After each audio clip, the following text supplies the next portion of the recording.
Yo, what's up, guys? Todd from zeotag.com here, and today's guest is a master at using content to generate massive business results. What kind of results? Well, Will Wang's track record includes cold emails that get 80 to 90% open rate and a 20 to 60% response rate, and also helping an 8-figure business take one product line and more than triple their sales within 30 days, adding an additional $3 million immediately to their bottom line. So in this episode, we are going to help you understand how to use content to get those kind of results for your business. We go through what makes good content that resonates to get those kind of responses from your customers, how you should map out your customer journey so that you can build trust and authority in the marketplace. I break down step by step the workflow and process that will turn 1 half-hour video of yours into 3 months of marketing assets. Will gives us the key lessons from a failed podcast that turned into successful launches, and how to use content to get customers even if you hate sales. Actually, most importantly, if you hate sales. We break down how you can use content to build an audience and make selling easy. So, if you are publishing videos online and you want them auto-transcribed, you want to make your videos fully searchable and easy to navigate with an actionable table of contents, get your free Zeotag account today at zeotag.com. Now, without further ado, here's my episode with Will. All right, Mr. Will Wang, thank you so much for joining the show. Super excited to have you here today. Content-driven business, the new podcast and membership that you have going on. Really excited in general about this topic, and particularly today where everyone in crisis mode is switching to how do we get our business online, doing better, what should we be talking about, and all that kind of stuff. Very timely topic for us as well. So before we dive in, why don't you just give a little quick background on who you are and what you got going on?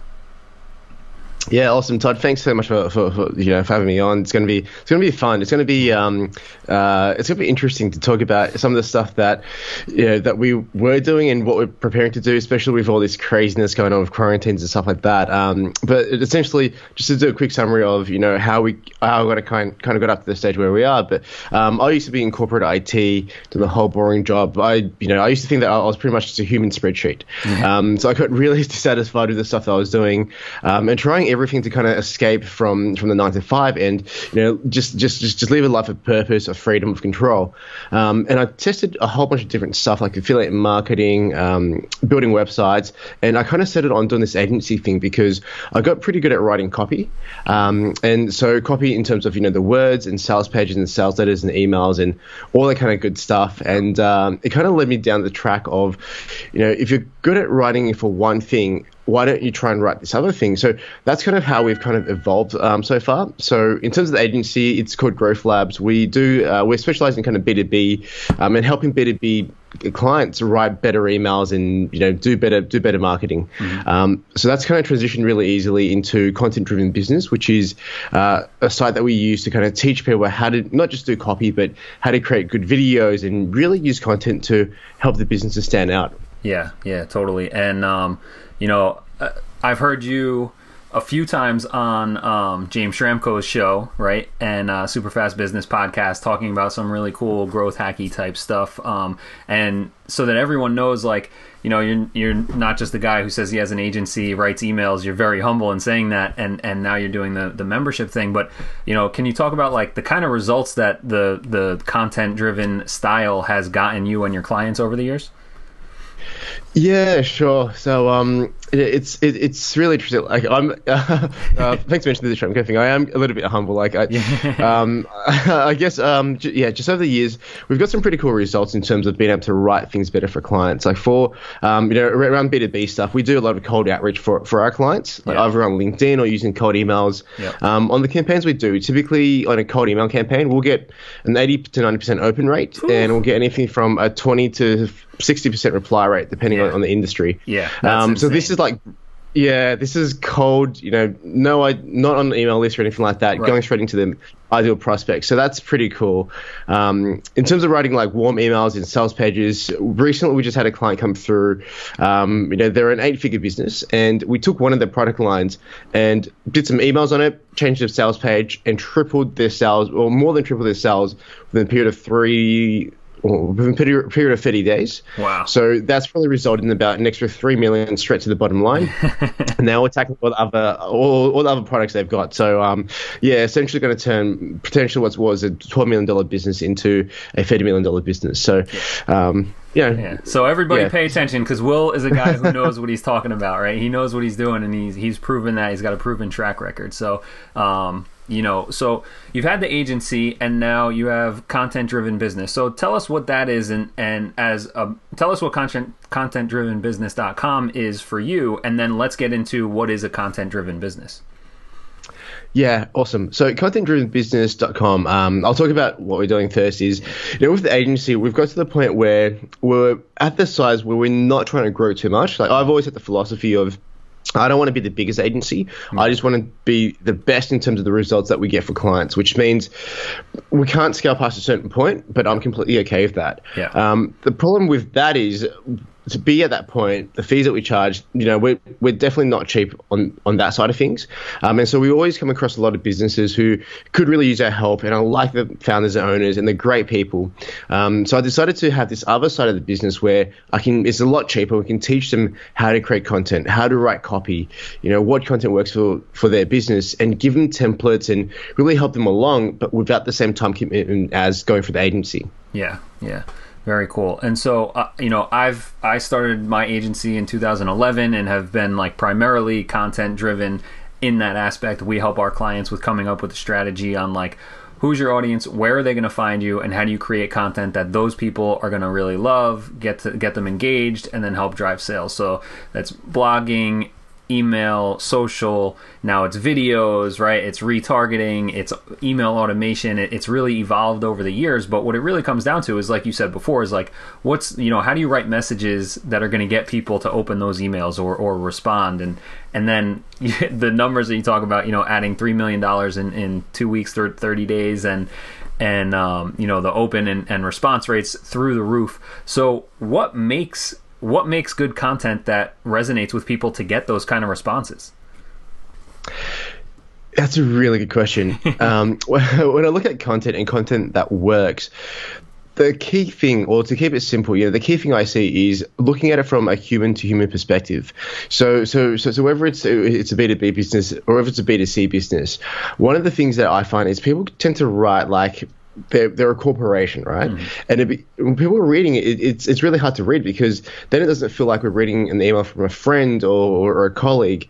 And so there's a really big gap there. So for me, content is all about, or using content well is all about, how do we build that human-to-human connection through a screen, and how do we do it at scale, and how do we get people to trust us and like us for the content enough to take some kind of action that we want them to take. Yeah, I love that. And so, you're using content now to build the content-driven business, right? And so you launched this podcast. Can you kind of talk about the idea of, and content-drivenbusiness.com, that's as new as the podcast as well? Yeah. Okay, so both have been around for a couple of weeks, right? Which is really cool. So what brought you to the point when you said, okay, we're going to launch this new business, and we're going to launch it by creating podcast content? And talk about your mindset in planning that out. Yeah, so podcasts for me, it's actually one of the best forms of content, because it's such a growing platform, right? Apple have invested so heavily in their podcasting content. I think Spotify has dropped about $500 million into their podcasting. Just a couple bucks. So, just a couple of bucks. they're going deep, and they're really pushing podcasts. And I think we have an amazing mutual friend who introduced us, Charlie, who does a lot of podcasting, specializes in producing podcasts.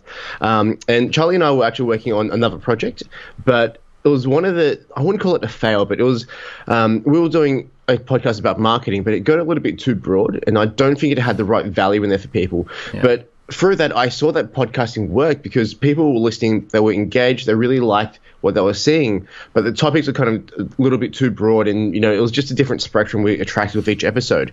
So I knew the medium worked. When I've been on other podcasts, every time we go on James Schramko's podcast, I get a ton of people reaching out, and some are great clients. So it's all right, this medium definitely works. Yeah. People are listening, people are engaged.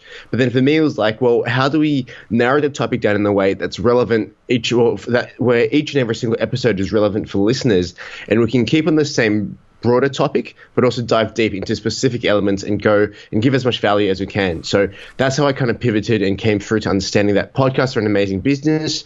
Let's use that and really go deep and teach people with every single episode. Yeah, I love that, and I think it's a great way to get deeper into different topics, but be consistent in a way that builds the relationship with your audience, right? And I think, for me, the reason I started this one, the same thing, like, you went day one, launch a business, launch a podcast. When we launched Zeotag in October, first thing I did was like, I'm just turning on the camera and starting to talk about stuff with great guests like you, and I think it's also like that great lead domino where, as an expert, you can come on the mic, you can drop that knowledge, and then that creates assets for the rest of your team that doesn't take your time, where now they can create resources and stuff like that. So I've heard, I forget if it was the very first episode of the new show or one of the early episodes, where you talk about kind of like the flow of, a podcast listener into a lead subscriber into a customer. So let's talk to people and tell them, if they're creating a podcast or they have some kind of show,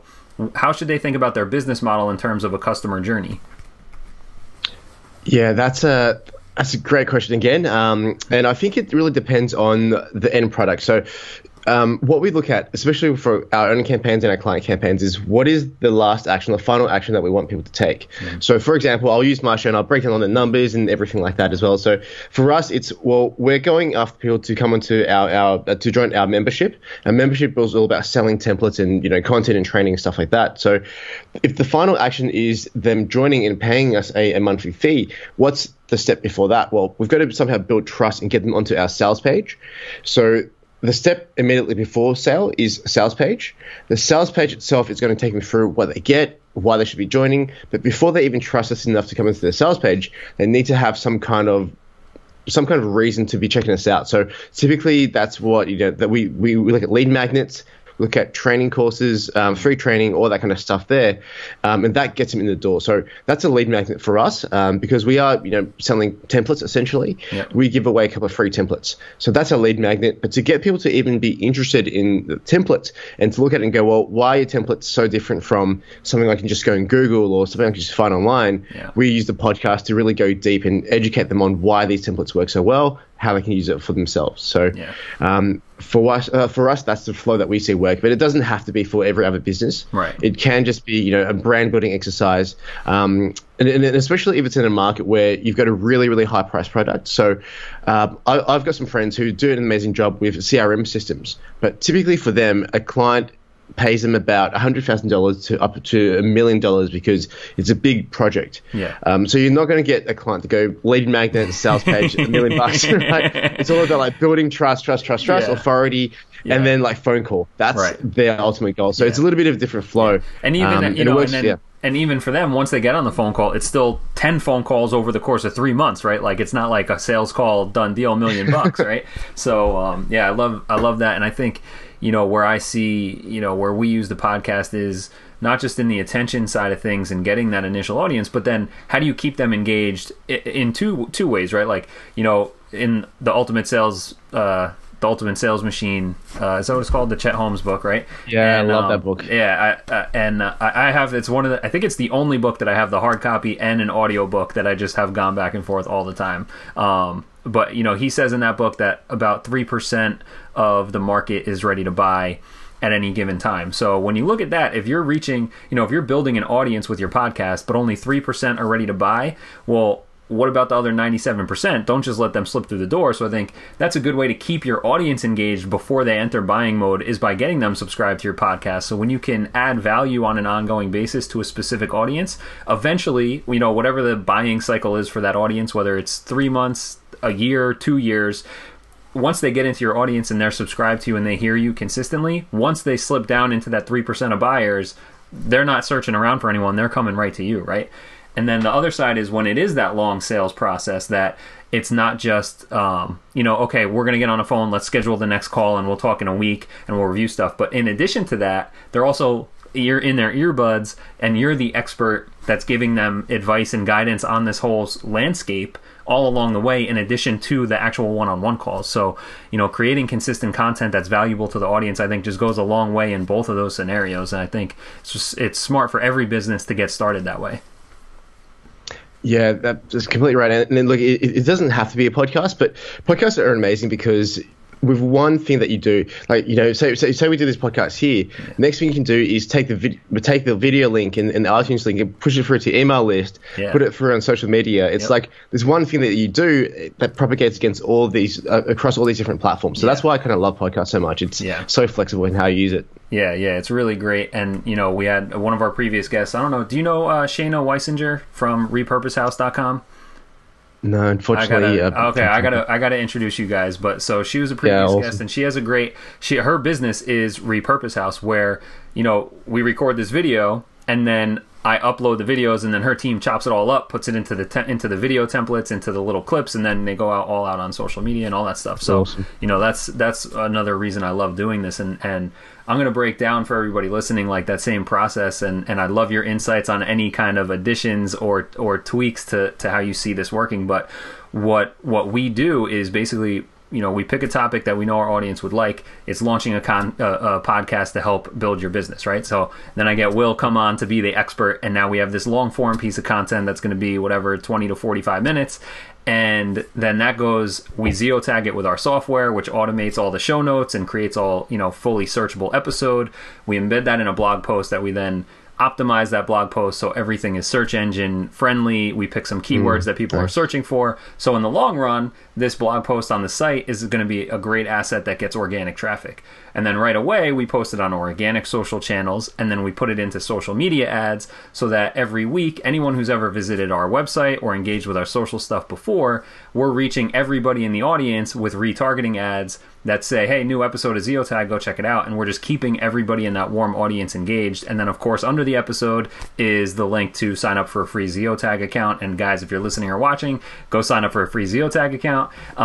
But so now we're getting attention, keeping people engaged, staying top of mind, and we're leading them right into a call to action of like, hey, if you're looking to, you know, launch a podcast, or you have a podcast and you want to automate your show notes, make the videos and audio stream fully searchable, go sign up for a free zeotag.com account, right? Like, everything is fully relevant. It puts them into that lead magnet. And for us, since it's software, they get a free account on the free tier.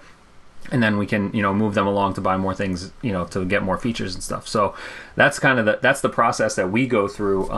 You know, I love steal some free consulting, but also guidance for the audience. You know, is that the same process that you guys go through? Are you doing something a little different, or what? Yeah, look, that's actually an amazing process. And the thing that I really like that what you're doing is you're not just hitting people on an email list, you're retargeting them with new episodes. I think that's so smart. Yeah. Like, quite honestly, that's something that I haven't even thought about and done. So I think that's absolutely amazing. Yeah. What we do, so one thing that we're testing at the moment, which seems to be working really well, is we actually take snippets out of, you know, the best bits out of each conversation. And what we do is we pump those snippets, typically about 5 minutes or so. We run them through ads into different audiences. So if you're on Facebook, for example, we'll upload the snippets, run them into different interest groups, or, you know, however you want to target. And we just do little tests every single day and across different topics. So what you'll find over time is that as you're running ads, you get a lot of good data and good analytics back. And depending on the topic and the guest, you can kind of start telling from the numbers, people love this topic or people don't like this topic. So then what you can do is, depending on what they like the most, you can then go through and advertise the entire episode through and retarget on or build lookalike audiences based on people who have watched a certain part of that episode. So you can start building some really, really cool audiences. And, you know, it's so much power behind doing that because you're building audiences based on data and based on self-selecting by watching the video. So that's another potential way to use it too. Yeah, I love that too. So are you, when you know, Charlie sent out an email that you guys were launching this new podcast, I tapped the link and I subscribed in iTunes. I actually haven't checked. You're doing the video episodes as well? Yeah, we are. So everything is loaded onto YouTube, and then we strip out the audio and push it through to iTunes, Spotify, and the other major platforms. Yep. Yeah, smart. I love that. And so let's talk about, like, you know, you had this quote-unquote failed podcast before you launched this, right? And so you said it was too broad, but can you go into some of, like, the mistakes that you made that you learned from, and maybe what everybody can pay attention to so they could skip those mistakes themselves? Yeah, absolutely. Where do we begin? I'm a big fan of learning. So I'm number one mistake I think was just making it too broad in general. So the podcast that so-called failed, was called Marketing from the Trenches. And so the theory behind it was I was going to share a lot of the campaigns we were doing for ourselves, not so much the stuff we were doing for clients, but bring the principles that we were doing and bring on other guests who were marketing experts. The problem was, I've got an amazing network of just great people who are doing great marketing, like legit people, not gurus or anything like that. And I brought all of them on, and we all shared our best information, best strategies and things like that. But it quickly became a show about agencies, and I didn't really want it to become a show about agencies. But when you have agency owners on there, well, of course we're going to talk industry and what we're going to do, right? So quickly it morphed into not only marketing from the trenches, but hard times in agency. So I think that's one of the issues that I had. Selfishly, I guess you could put it, we weren't getting enough lead volume through from the podcast itself to justify the running of it, because doing a podcast, it's time consuming, it's not cheap on the back end in terms of the software you need, the teams you need. So while everyone else coming on got really good leads out of it, and I'm super happy with that, for ourselves, because I really like hearing from people, and I just got them to go really deep, and they were amazing. The problem was they were not a problem, like I make this sound really bad, but they were like the start of the show, right? Whereas we didn't get enough for commercially to justify all the expenses that we were putting through. And I think I ran that for about 8 months, and we didn't really get a single lead from it. So it was like, look, as much as I love doing this, commercially it doesn't make sense. Yeah. So look, I think that's a huge thing. And look, it's content-driven business, right? It's not content-driven charity. And so, there's no shame in needing to make money to keep things afloat. And I actually, with my group coaching program this week, it was a topic, especially because with the crisis and the coronavirus and everything, people are like, I don't really feel comfortable selling stuff right now, and how do we ease back into that? And then, it comes back to what I always talk about, and it's, my business exists to add value and serve people. And I believe that we are, one of the best teams in the world at doing that. And if we don't make money, we can't serve people. And and something I heard this week was, how much value can you share with the world if bill collectors are chasing you down and you're trying to figure out where your next meal's coming from? You can't. And so I would love people to get over that idea of just being too hesitant to make money or feeling bad about it. And while I'm on the topic, and then I do want to come back to the guest as a spotlight thing, because I think that's a huge issue, probably for me as well, and a lot of shows out there. I'd love to get a little deeper in that. But while we're on the sales topic too, I think the way that you've built content-driven business is perfectly ideal for how you can just focus on adding value, right? So you have on the back end relevant lead magnets. So, hey, listen to our free show, and we're going to give you a ton of value that you can take and implement right away on how to build your business, how to do different things in your business. That's free. Take it. If you're interested in more free stuff, take the next step and give us permission to have your email and follow up with you and give you more value. And then at that point, like, you're earning equity, you're, that no like and trust factor that we talked about before. And naturally, the next step for them is like, hey, this was a really great resource. I'd love to support this business, and I'd love to get more value. That's going to help my business make more money. So I'm, they're comfortable exchanging money because it's there. And what happens when the back end of the business, right? Like, let's call it the back end, where the landing page is there for your lead magnet. There's an automated email sequence that nurtures them to earn the trust and send them to a sales page, and the sales page is there for them to buy online, right? That's all automatic. Now you can just focus on getting out and adding value, creating great content for people, and now your job doesn't have to be to sell anybody, because that's all happening naturally on the back, and you can just go out and serve the audience. And I think that's what I love about having a content-driven business and preaching about content marketing, because that's what it helps you do. Yeah, exactly. And from my background in IT, like I was the biggest nerd, right? Like I could go weeks without talking to people. So for me, like I'm a massive introvert, and this when I got into the agency thing, the hardest thing for me was actually selling to people and talking to people over the phone. So I think if you can get content, you can get enough content in front of people and give them value up front, you don't have to sell them. They're already sold, right, based on the stuff that you're putting out into the world. So when you have the conversation, it's like, oh man, thank you so much for putting that thing out. It really helped me out. What else can you do to help me in my business? And then it's a really easy conversation. It's not like, let me pitch you and hard sell you this thing. It's like, well, let's look at your business and what's the next steps for you. I've got this other package. I think it's going to be a good fit, and it just flows so seamlessly from there. Yeah, it's natural, and I think that's the power of having the content-driven business. It adds all that value for them. It educates them. We ran a campaign. We don't always make case studies and numbers on it, but I think we ran a campaign, a 4-week campaign where it was Facebook ads. The ads themselves were 60-second pure value content, pure value copy with a call to action that said, if you're ready to take the next step. And they sell high-end computers.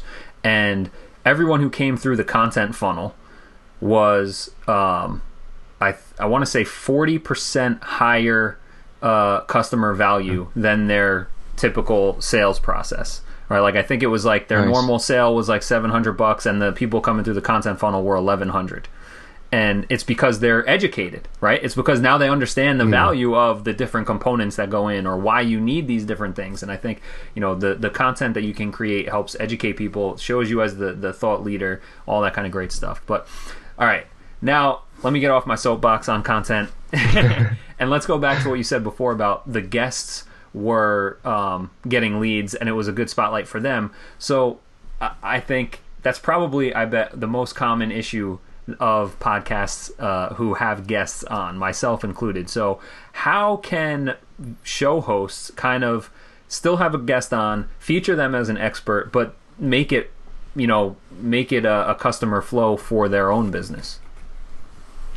Yeah, I think we've got a really good example in what you're doing, Todd, actually, jumping in and actually giving value and talking about your processes. I think that's one thing that I didn't do well enough.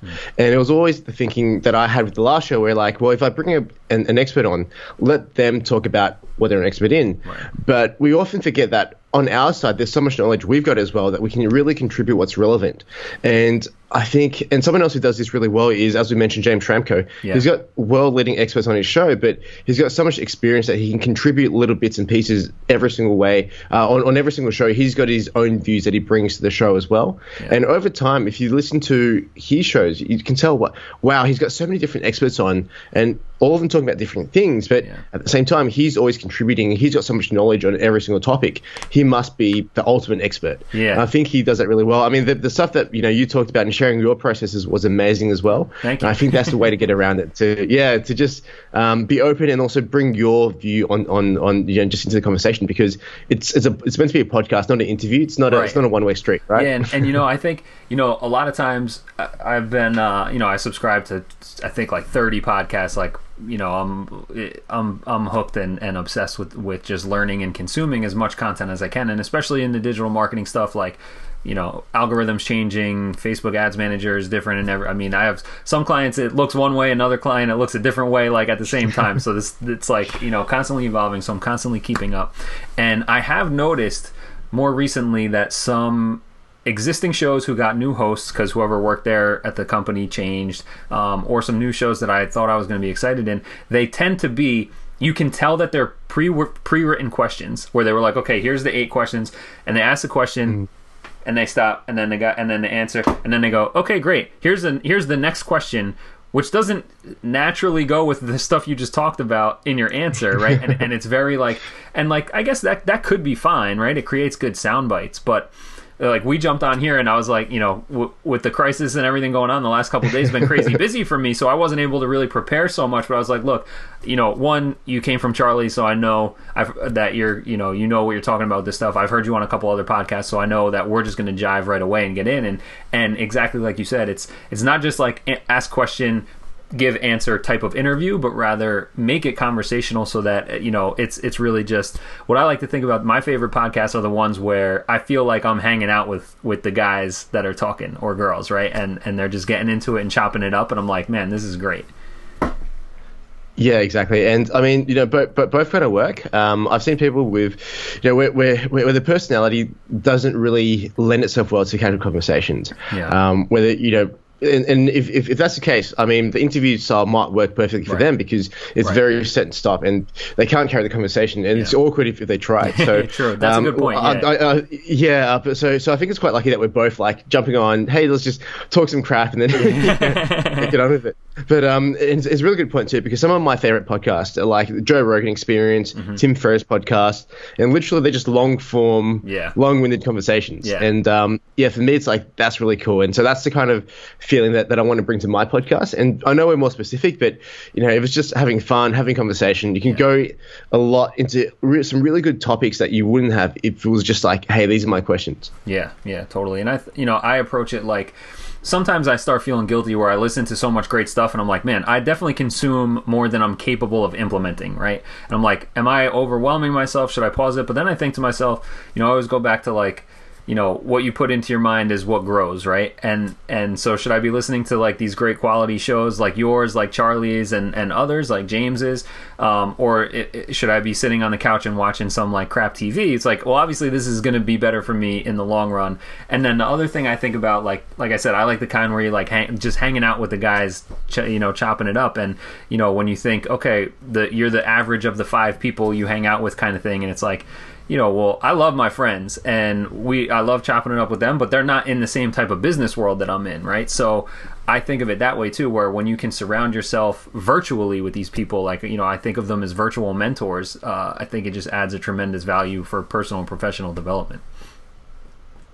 Yeah, exactly. And I think so much of it comes back to mindset as well. So in some episodes, if it's super technical, sometimes I'll even hold off things that are more technical because I'm like, all right, I've got enough to implement. I don't need another tactic, or my strategy is working well enough. Right. But I like listening to really things about life. So how do you control your lifestyle? How do you maximize the stuff you're doing with your time? And just being able to create the mental space around it, because trying to run businesses, especially 2 businesses like you've got, it's definitely not easy, right? There's a lot of crap that gets thrown your way that people don't even realize, especially with the agency model as well. So you've always got to be sharp mentally and have your mind in the right place. So I find that even having someone like James or someone like Tony Robbins, and he's got an amazing podcast as well, having them in your ear being like, you can do it, things are going to be rough, but it's okay, you can get through this.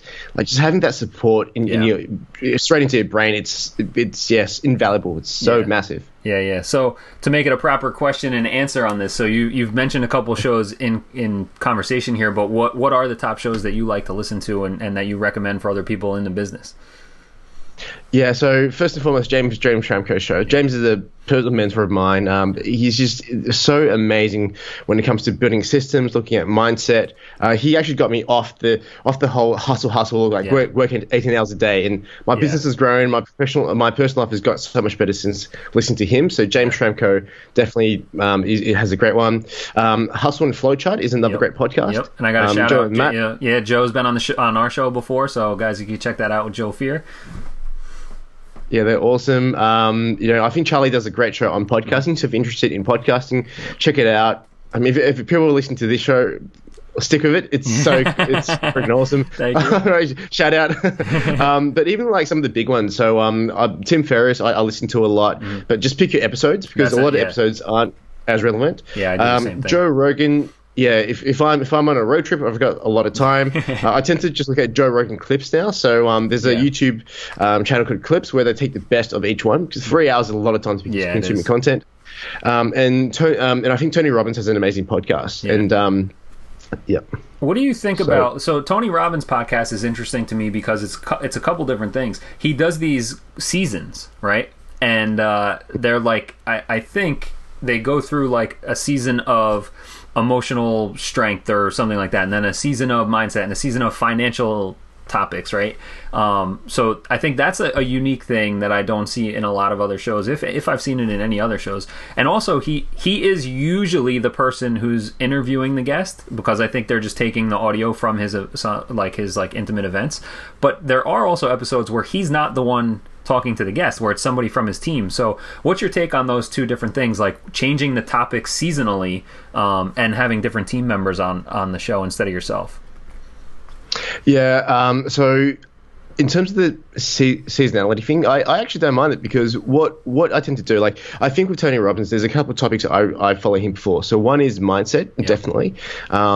Fitness sometimes, and then I think business, not so much tactical, but business mindset. Right. So if you bring some other stuff on that I'm not that interested in, it's like, okay, cool, that's completely fine. Go and do your season. I'll backtrack and look at what you've got and just binge the seasons that I think have the most value. So I'm very picky with the episodes that I listen to within each podcast, and I find the ones that are most interesting or most relevant to me.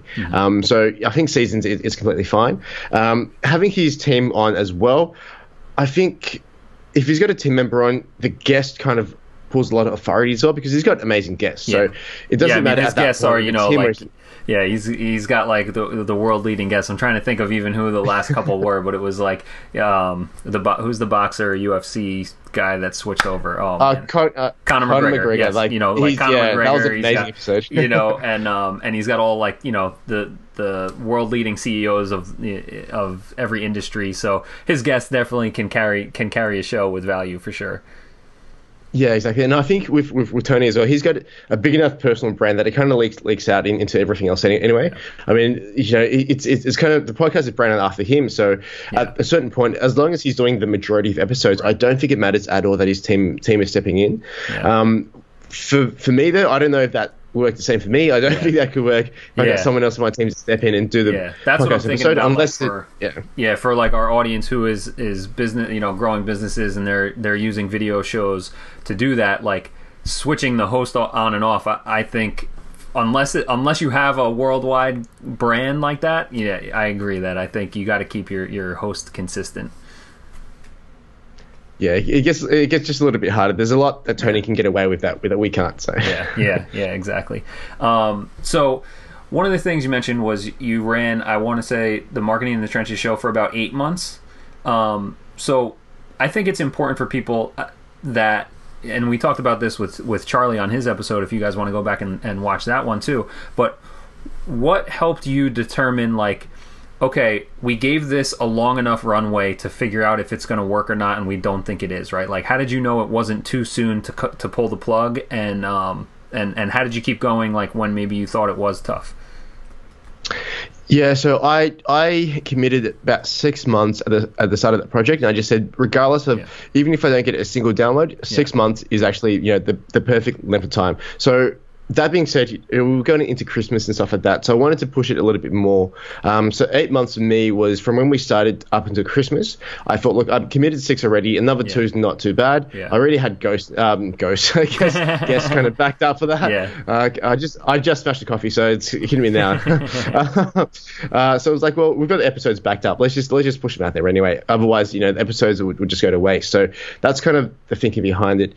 For me, we had metrics that I really wanted to be doing at the end of 6 months, and included, so it's the number of downloads, number of subscribers, and it was pretty flat throughout the last 2 months. So I just said, look, it seems like I think our topics are going too broad. We're not building a base of listeners coming back repeatedly. I mean, every time we push an episode out, we get a spike, but we wouldn't keep the subscribers consistently. So that didn't meet that metric. And on top of it, I looked at amount of leads coming in, if they were right, and if any of them turned into clients, and there just wasn't anything there. So we had a couple of metrics, and it didn't hit enough of the most important ones. And so that's when we decided, look, we've given it enough time, we've given it enough money, let's just pivot. Yeah, I think that's smart. And so we've done a really good job of, I think, keeping our conversation here pretty evergreen and valuable for everybody, regardless of when they watch this. But I do want to just touch on this whole coronavirus topic, because that's what's going on in the world. It just kind of locked down the world in the last few days. Everybody's kind of self-quarantined, not traveling. And every business now is scrambling in 2 ways. One, I think, in the short term of, what kind of topics and messages should we put out? Do we have to talk about the coronavirus? How do we talk about it? And then also, I think they're realizing, and if they haven't yet, over the next couple of weeks, as everyone is locked down, they're gonna realize how important online content and digital, all that stuff is for their business when they can't be all getting in person and going out and doing in-person meetings. So in a time of crisis, right, to try and make this as evergreen as possible, right? Like, so this is the one we're in right now, but I'm sure there will be another one, hopefully not nearly at this scale. But, you know, how do you advise your clients, and how are you thinking about on your own show, you know, how to talk about this kind of thing and not exploit it and feel slimy, but, you know, how do they approach, how should people approach their content in a time like this?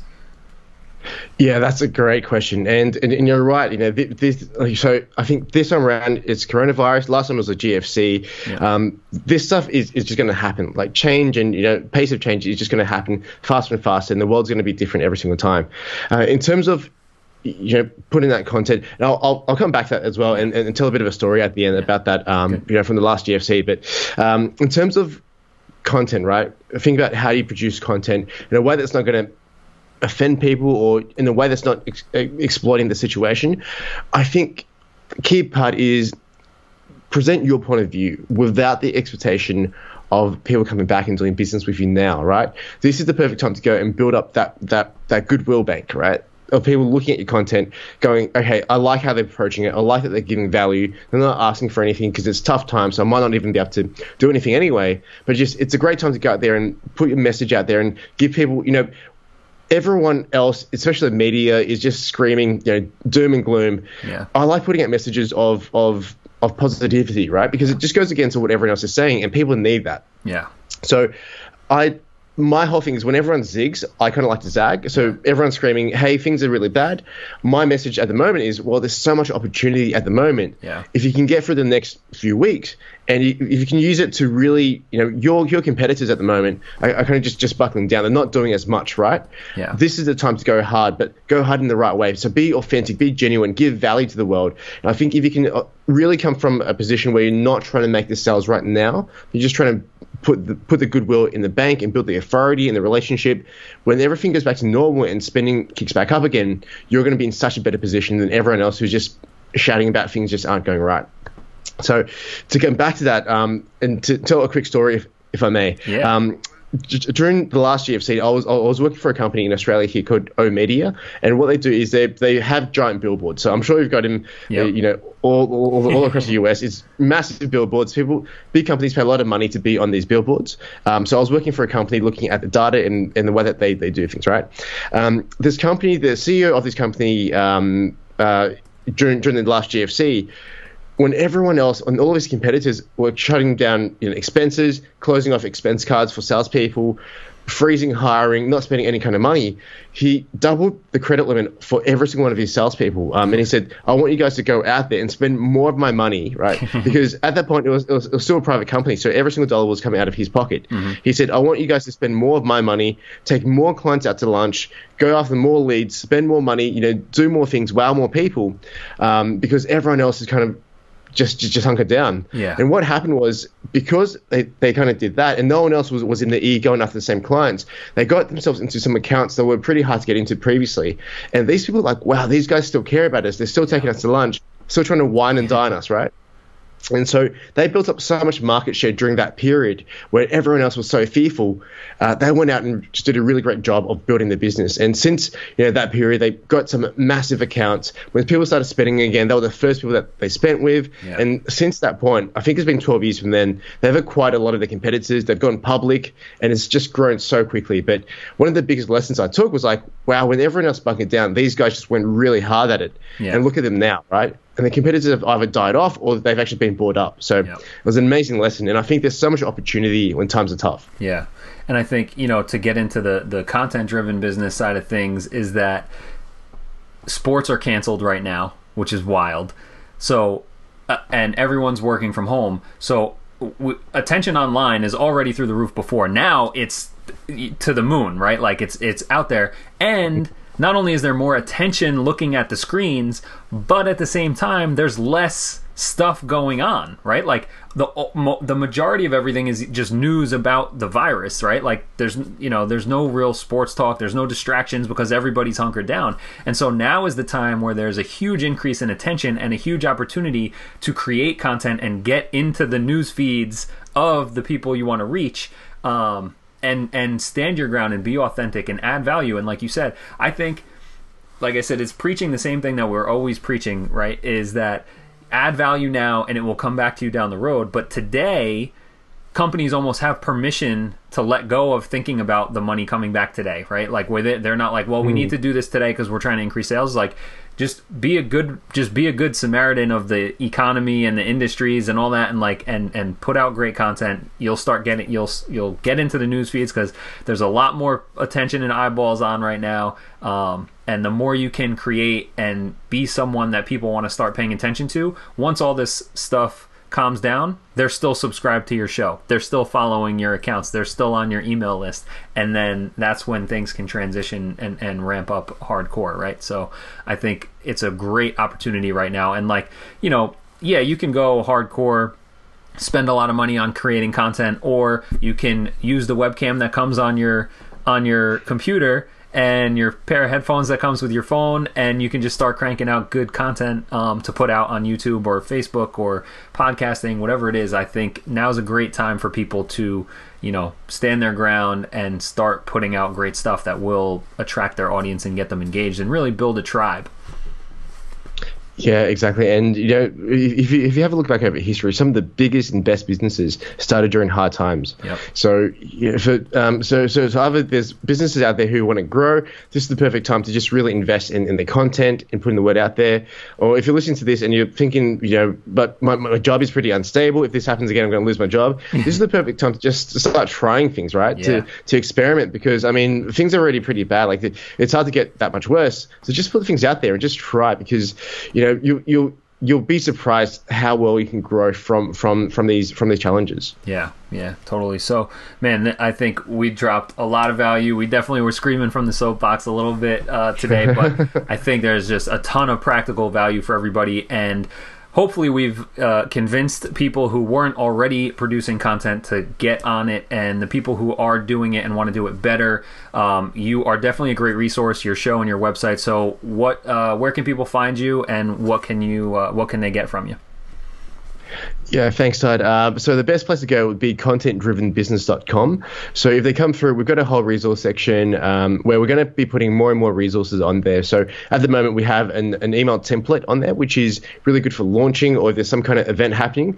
So, you know, we're going through a pretty big event now. So it might be a good email template to use to try and to actually go after sales immediately. So we've got the email template. There's a whole bunch of training on there as well. If they join the membership, we've got a whole bunch of great content that we planned in terms of, you know, giving people templates they can use immediately, teaching them how to use it for their businesses, and doing a lot of Q&A and looking into content that members produce. So that's probably the best site, contentdrivenbusiness.com. Yeah. All right. Awesome. Thank you, Will, so much. Everybody, please go to contentdrivenbusiness.com and sign up for his free stuff. And then, you know, if you get value from it, consider his membership. That'd be awesome. And if you like this episode and you're producing video or audio content, get your free Zeotag account, which will auto-transcribe your videos and audio streams, create an actionable table of contents using artificial intelligence, and make it way easier for your viewers to find and watch content that you're producing. So check that out at zeotag.com, and we will see everybody on the next episode.